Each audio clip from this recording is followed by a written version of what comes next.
Good morning, everybody. I got a word from God to start making videos again for His word, so I'm obeying.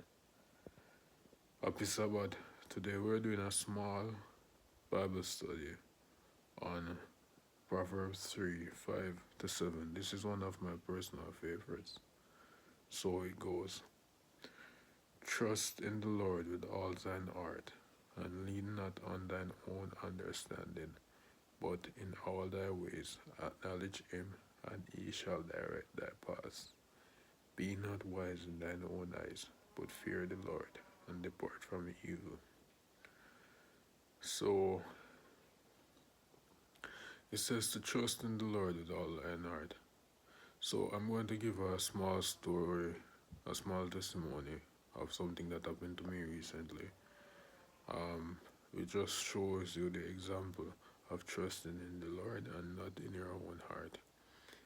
So I was going to measure a job in Montego Bay because I'm from Jamaica. I'm coming from St. Ann. I'm going to Montego Bay. I did not have change for some money. It's a 2000 note in Jamaican money. That's about 15 or 13 US dollars. So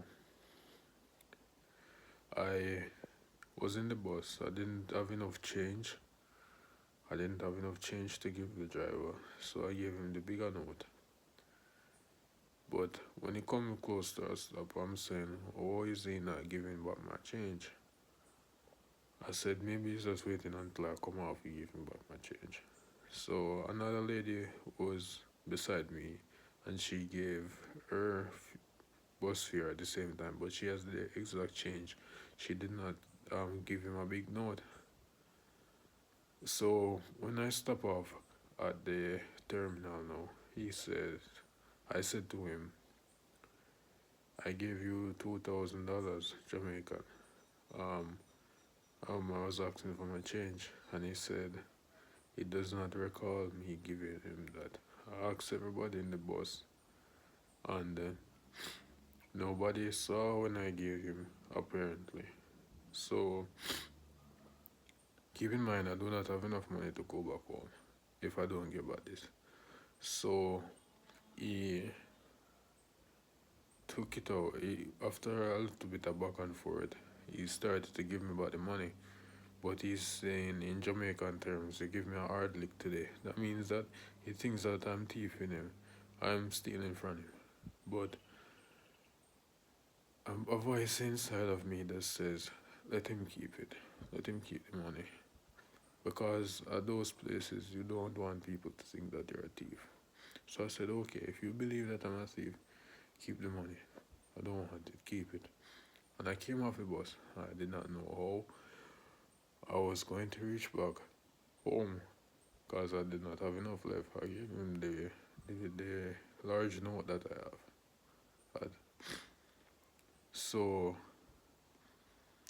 when I went to the place to measure up the gates because I'm a welder, it turns out that the pastor, the guy that I was actually going to meet, the client, the customer, was actually a pastor, and he said that God told him to give back that young man everything that he had spent to come. And he gave him back a $5,000 note in Jamaican dollars at about 30 US dollars. So I'm telling you, God is true and God is real. It says, trust in the Lord with all thine heart and lean not in thy own understanding.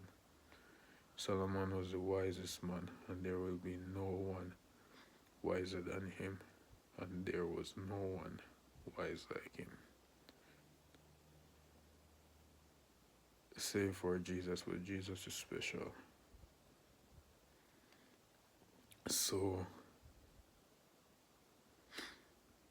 because Jesus is the Son of God, but among normal men, Solomon is the wisest. So I'm telling you guys, there are many more stories like this. I'm sure other believers have way more testimonies than me to say trust in the Lord. You're not wiser than God. That's why it's important to have a good relationship with Him and be in constant communion with Him, communication with Him, because the devil is out there seeking the lives of young people and believers, destroy us, because he fears what is in us, what God has placed in us. So be strong, be bold, because Joshua 1 and 9 says,